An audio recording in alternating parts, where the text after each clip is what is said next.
Guys, स्वागत है आपका ट्रेडर्स क्लब ऑफ इंडिया में। होप आप सब लोग ठीक होंगे। तो स्टार्ट करते हैं बैंक निफ्टी का मार्केट एनालिसिस कल के लिए। कल मंथली एक्सपायरी है। सारे इक्विटी से लेके बैंक निफ्टी निफ्टी आईटी जितने भी सारे पूरा मंथली एक्सपायरी है। तो एक्चुअली बैंक निफ्टी तो 2 दिन से ट्रेंडिंग थी, मोस्ट प्रोबेबली कल ट्रेंडिंग होगी कि नहीं पता नहीं। तो लेट्स सी क्या होगा। हम डायरेक्ट सेटअप डिस्कस करते हैं। गाइस, सेटअप डिस्कस करने से पहले आपसे रिक्वेस्ट करता हूँ, अगर आप चैनल पे नए हो तो प्लीज चैनल को सब्सक्राइब करना और बेल आइकन को हिट करना, जिससे मेरी सारी वीडियोस की नोटिफिकेशन आपको समय पे मिलते हैं। बैंक निफ्टी ने आज 685 की पॉइंट्स की तेजी दिखाई है और इतना देर कंसोलिडेट की मार्केट ने 11:30 बजे। उसके बाद जो ब्रेकआउट किया, फिर कंसोलिडेशन, फिर ब्रेकआउट, फिर कंसोलिडेशन, फिर ब्रेकआउट, फिर कंसोलिडेशन, फिर ब्रेकआउट। अच्छी खासी हायर हाई बना के बैंक निफ्टी ऊपर जा रही थी, बहुत तेजी दिखाई बैंक निफ्टी में। ठीक है, तो ये हो सकता है गाइज कि ये शॉर्ट कवरिंग भी लेके आ सकती है ऊपर। गाइज, ये आ गया हमारा 5 minute time frame bank Nifty का।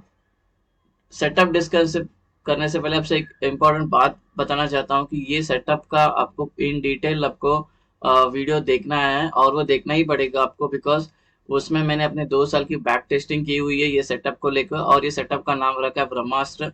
तो उसमें प्राइस एक्शन कब कितना इंपॉर्टेंट होता है, बुलिश ट्रेड कितने कैंडल पे लेना है, बेरिश ट्रेड कितने कैंडल पे लेना है, रेजिस्टेंस ब्रेकआउट होने के बाद, सपोर्ट ब्रेकआउट होने के बाद, और एंट्री एग्जिट कैसे करनी है, प्राइस एक्शन का कितना इंपॉर्टेंस है, वो सारा कुछ मैंने वो वीडियो में डिस्कस किया है। तो वो वीडियो आपको देखना बहुत जरूरी है, नहीं तो फिर आपको नुकसान हो सकता है अगर आप इनकम्प्लीट इन्फॉर्मेशन के साथ सेटअप को ट्रेड करोगे तो। वैसे ये कोई टिप या कोई एडवाइजरी कॉल नहीं है, ये प्योर एजुकेशन और लर्निंग पर्पज के लिए वीडियो, तो आप इसको एजुकेशन पर्पज के हिसाब से देखना। तो कल का हम पीवर्ड देखते हैं, नॉन ट्रेडिंग जोन देखते हैं, neutral point, support and resistance, price action and OI data भी डिस्कस करते हैं, और हमारा कल का सेटअप बनाते हैं। और जहाँ पे ट्रेडिंग अपॉर्चुनिटी मिलती है वो लेवल सारे मार्क करेंगे और वैसे अकॉर्डिंगली ट्रेड करते हैं। तो सबसे पहले तो हम न्यूट्रल पॉइंट का डिस्कस करते हैं। ये न्यूट्रल पॉइंट काफी बड़ा आया है, 150 पॉइंट का न्यूट्रल पॉइंट है ये। ठीक है, बिकॉज 3 दिन से मार्केट ट्रेंडिंग थी बैंक निफ्टी। पहले तो वीक थी, फिर मंडे से जैसे ही ओपन होगी तब से ये बुलिश चल रही है। तो और उसके बाद ये जो निकल के आया जो रेंज, ये कल का हमारा न्यूट्रल पॉइंट होगा। और इसी के अंदर इंक्लूड है ओआई का सपोर्ट इंक्लूड है, जो है 44,400 एक्ट कर रहा है। और ये पूरी रेंज की वैल्यू है 44,317 से लेके 44,500। अगर आपको स्कैल्प करना है तो इसके बीच में आप स्कैल्प कर सकते हो। ठीक है, ये कम पॉइंट नहीं, ये कम से कम 80 पॉइंट्स, और 80 पॉइंट्स टोटल 140 पॉइंट्स के आसपास है, 160 पॉइंट्स के आसपास ये एरिया है। तो अगर इसके बीच में स्कैल्प करना है तो कर सकते हो, अगर कोई एक्सपीरियंस है तो। नहीं तो ये नॉन ट्रेडिंग जोन होगा कल, इसके अंदर ट्रेड नहीं करना। अभी रेजिस्टेंस डिस्कस करते हैं। पास रेजिस्टेंस आया हुआ है, यह रेजिस्टेंस 1, इसी के अंदर इंक्लूडेड है प्रीवियस डे हाई। ये नॉन ट्रेडिंग जोन है, और ये नॉन ट्रेडिंग जोन की वैल्यू है 44,598 से लेके 44,643। रेजिस्टेंस 2, नॉन ट्रेडिंग जोन, ये नॉन ट्रेडिंग जोन की वैल्यू है 44,784 से लेके 44,837। रेजिस्टेंस 3, नॉन ट्रेडिंग जोन, ये नॉन ट्रेडिंग जोन की वैल्यू है 44,976 से लेके 45,026। रेजिस्टेंस 4, नॉन ट्रेडिंग जोन, ये नॉन ट्रेडिंग जोन की वैल्यू है 44,151 से लेके 45,202। आखिरी रेजिस्टेंस नॉन ट्रेडिंग जोन, ये नॉन ट्रेडिंग जोन की वैल्यू है 45,320 से लेके 45,372। अभी सपोर्ट लेवल डिस्कस करते हैं। ये सपोर्ट 1, इसी के अंदर इंक्लूडेड है प्रीवियस डे। नो, ये सपोर्ट 1 नॉन ट्रेडिंग जोन, और नॉन ट्रेडिंग जोन की वैल्यू है 44,163 से लेके 44,208। सपोर्ट 2, इसी के अंदर इंक्लूड है प्रीवियस डे लो, सपोर्ट 2 के अंदर आया प्रीवियस डे लो, और ये नॉन ट्रेडिंग जोन है एरिया, और ये एरिया की वैल्यू है 43,952 से लेके 44,014। सपोर्ट 3, नॉन ट्रेडिंग जोन, ये नॉन ट्रेडिंग जोन की वैल्यू है 43,758 से लेके 43,811। सपोर्ट 4, नॉन ट्रेडिंग जोन, ये नॉन ट्रेडिंग जोन की वैल्यू है 43,527 से लेके 43,594। आखिरी सपोर्ट नॉन ट्रेडिंग जोन, ये नॉन ट्रेडिंग जोन की वैल्यू होगी 43,307 से लेके 43,378।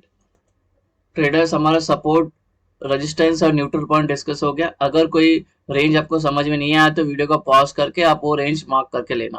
ट्रेडर्स, ये होगी कल की हमारी एंट्री और एग्जिट। सिंपल है, रेंज जब मार्क होने के बाद रेंज के अपर साइड में से आपको ग्रीन एरोज मार्क करना है, और रेंज के लोअर साइड में आपको रेड एरोज मार्क करना है, जिससे आपको आसानी से समझ में आए कि ये एंट्री आ गई है बुलिश और बेयरिश ट्रेड की, ठीक है। ग्रीन का मतलब है हमें बाय करना है, लॉन्ग होना है। रेड का मतलब हमें सेल करना है, शॉर्ट करना है। डिस्कस करते हैं एंट्री लेंगे कब, ठीक है, उसको बोलते हैं फ्लैट ओपन। पहला डिस्कस करते हैं एंट्री एग्जिट कर। डिस्कस करने से पहले आपसे रिक्वेस्ट करता हूँ वीडियो को पूरा देखना, बीच में स्किप मत करना, नहीं तो सिर्फ आप क्या करोगे, सिर्फ रेंज लेके जाके प्लॉट करोगे चार्ट पे, फिर आपको एंट्री एग्जिट में आप ब्रेकआउट हुआ तो एंट्री ले लोगे बिना प्राइस एक्शन जाने, कितने कैंडल के बाद आपको एंट्री लेनी है, कैसा प्राइस एक्शन होना चाहिए, ये सब आपको देखे बिना, नहीं तो फिर इसलिए बोल रहा हूँ आपको वो ब्रह्मास्त्र स्ट्रैटेजी वीडियो लिंक डिस्क्रिप्शन में भी है और प्ले लिस्ट में भी है, वो वीडियो जरूर देखना, उसके बाद ये सेटअप आप बनाने लेना, ठीक है। और बैक टेस्ट जरूर करना। अगर मार्केट फ्लैट ओपन होती है यहाँ पे, ये देखो रेड कलर की लाइन दिख रही है, इसको यहाँ पे क्लोजिंग हुई है, अगर कल यहीं पे क्लोजिंग होती है तो हमें कुछ करना नहीं है, हमें वेट करना है प्राइस को नॉन ट्रेडिंग जोन पे आने के लिए। यहाँ पे आई, यहाँ पे आने के बाद यहाँ पे जाने चाहिए प्राइस, या तो यहाँ पे जाने चाहिए, और यहाँ पे जाने के बाद यहाँ पे प्राइस को सस्टेन करना चाहिए, यहाँ पे सस्टेन करना चाहिए प्राइस को, ठीक है। और सस्टेन है 15 मिनट या 15 मिनट के ऊपर कितने देर भी, 20 मिनट, 1 घंटा, 2 घंटा, 3 घंटा। अगर ये सस्टेन हो जाती है उसके बाद अगर ऊपर का ब्रेकआउट करे तो ऊपर का ट्रेड लेंगे, नीचे का ब्रेकडाउन करे तो नीचे का ट्रेड लेंगे। ऊपर के ट्रेड के ऊपर के जितने भी रेजिस्टेंस होंगे टारगेट, नीचे के ट्रेड के नीचे के सपोर्ट होंगे सारे टारगेट। यहाँ पे भी, यहाँ ऊपर आने के बाद, जब यहाँ पे आने के बाद प्राइस सस्टेन करती है, करने के बाद ऊपर का ब्रेकआउट करती है तो ऊपर का ट्रेड लेंगे, नीचे का ब्रेकडाउन करे तो नीचे का ट्रेड लेंगे। ये इसको बोलते हैं फ्लैट ओपन का कॉन्सेप्ट, ये ऐसे ट्रेड करना। हमारा बेसिक यही है कि नॉन ट्रेडिंग जोन से ही हमें ट्रेड को इनिशिएट करना है। अभी डिस्कस करते हैं गैप अप। सपोज है गैप अप होते इसके अंदर, तो जो हमारा जो बेसिक्स है, जो हमारा लर्निंग है, यहाँ से जाके यहाँ पे आना होता है, दोनों में से कहीं पे आके सस्टेन करनी है, जहाँ पे ब्रेकआउट करेगी वहां का ट्रेड लेंगे, ठीक है। अगर ये गैप अप इसी के अंदर होती है, R2 के अंदर, तो सिर्फ टाइम स्पेंड करना चाहिए। टाइम स्पेंड करने के बाद ऊपर का ब्रेकआउट करे तो ऊपर का ट्रेड, नीचे का ब्रेकडाउन करे तो नीचे का ट्रेड। ऊपर के ट्रेड के ऊपर के सारे रेजिस्टेंस होते हैं टारगेट, नीचे के ट्रेड के नीचे के सारे रजिस्टर सपोर्ट होंगे टारगेट। सिंपल है।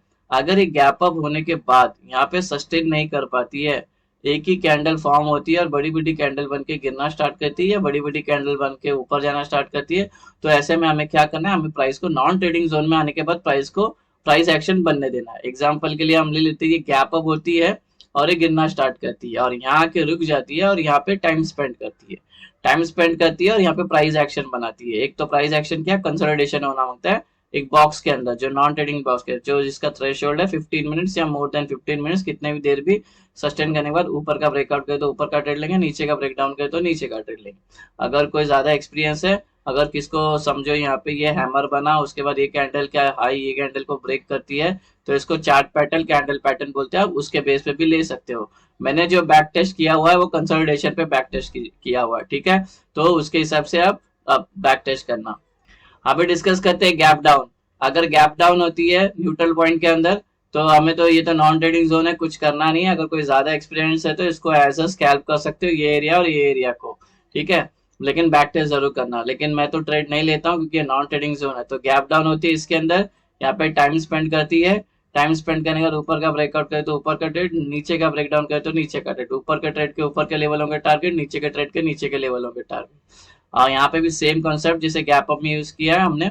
अगर ये गैप डाउन होती है और ये डायरेक्ट नीचे गिरना स्टार्ट करती है या ऊपर आना स्टार्ट करती है, तो हमें ऐसे में वेट करना, हमें प्राइस को नॉन ट्रेडिंग जोन पे आने देना, कहीं पे आके नॉन ट्रेडिंग जोन पे प्राइस एक्शन को फॉर्म होने देना है। एग्जाम के लिए गैप डाउन हुई, गैप डाउन के बाद और नीचे आने लगी और यहाँ पे आने के बाद सस्टेन करती है 15 मिनट या 15 मिनट के ऊपर, उसके बाद ऊपर का ब्रेकआउट करे तो ऊपर का ट्रेड, नीचे का ब्रेकडाउन करे तो नीचे का ट्रेड। ये हो गया हमारा गैप अप, गैप डाउन और फ्लैट ओपन का डिस्कशन हो गया। अभी ओपन इंटरेस्ट का डिस्कशन करते हैं।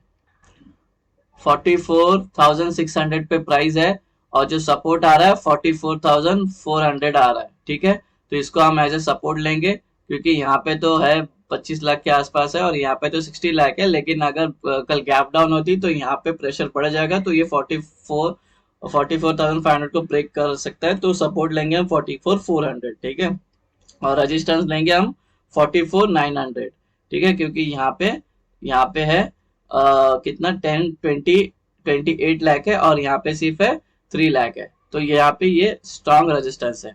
तो हमारा सपोर्ट रेजिस्टेंस तो मिल गया। अब बात करते हैं डेटा की बात करते हैं तो पुट राइटर्स बहुत स्ट्रॉन्ग है। पुट राइटर्स कौन, जिनका भी होता है बुलिश, और ये लोग तो बहुत वीक है गाइस। ये कॉल राइटर्स बहुत वीक है, जिनका भी होता है बेयरिश। ठीक है। तो आप देखो यहाँ पे कंपैरिजन कर लो कितने सारे हैं यहाँ पे देखो सब सिंगल डिजिट पे आके ये हो गया आउट ऑफ द मनी में, लोग स्ट्रांग है, ये लोग वीक है। अभी इन द मनी में देखने गए तो ये लोग होल्ड करके रखे सब लोग ने, और ये लोग सारे लोग एग्जिट किए, दिख रहा है -2 -8 -7 -5। ये लोग वीक है इन द मनी में, और इन द मनी में स्ट्रांग है। ये लोग ने क्यों होल्ड किया इन द मनी में, इनको लगता है कि प्राइस और ऊपर जाएगी इसलिए लोग होल्ड किया, ठीक है। तो ये डेटा क्लियर कट बुलिश है, ठीक है। अब बात करते हैं पीसीआर की, इसको थोड़ा ध्यान से सुनना। पुट कॉल रेशियो चल रहा है हमारा 1.5।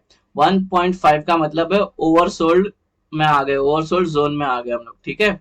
तो अगर ये अभी 1.5 है, कल अगर ये थोड़ा भी गैप अप होता है ना, या सपोज ये आज यहाँ पे क्लोजिंग थी, मार्केट मार्केट यहाँ आके क्लोज की है, मार्केट आज ऊपर आई क्लोज की, कल अगर ये गैप अप होती है ना, तो ये जो 1.5 है ये 1.6 1.7 चले जाएगा ना, तब एक रिट्रेस आएगा, एक पुल बैक आएगा, उसको प्रॉफिट बुकिंग बोल सकते हैं या ओवरसोल्ड का एक पुल बैक बोल सकते हो। जब वो पुल बैक आएगा उसके बाद वो अगेन डिसाइड करेगा अब मुझे ऊपर जाना है नीचे जाना है। तो अपना जो पीसीआर है 1.5 चल रहा है ओवरसोल्ड जोन में। तो सुबह ट्रेड गैप अप होते तो गैप अप होने के बाद घुसना मत, ठीक है।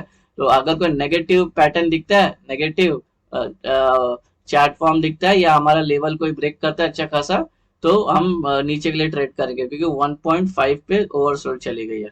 चार्ट पे चलते हैं और अपना हर्डल्स मार्क करते हैं ओपन इंटरेस्ट का। ये है 44,900 है यहाँ पे, ठीक है। प्राइस अगर यहाँ से ऊपर जाती है तो थोड़ा संभालना है, यहाँ पे बहुत देर कंसोलिडेट होके 3 ग्रीन कैंडल बनती है तब बुलिश जाना, नहीं तो यहाँ पे लोग धकेल देंगे नीचे, क्योंकि 44,900 पे कॉल राइटर्स के ओपन इंटरेस्ट सबसे ज्यादा बिल्डअप है। यहाँ पे होंगे सेलिंग प्रेशर, सेलर एक्टिवेट होकर प्राइस नीचे लेके आ सकती है और ट्रेंड चेंज हो सकता है।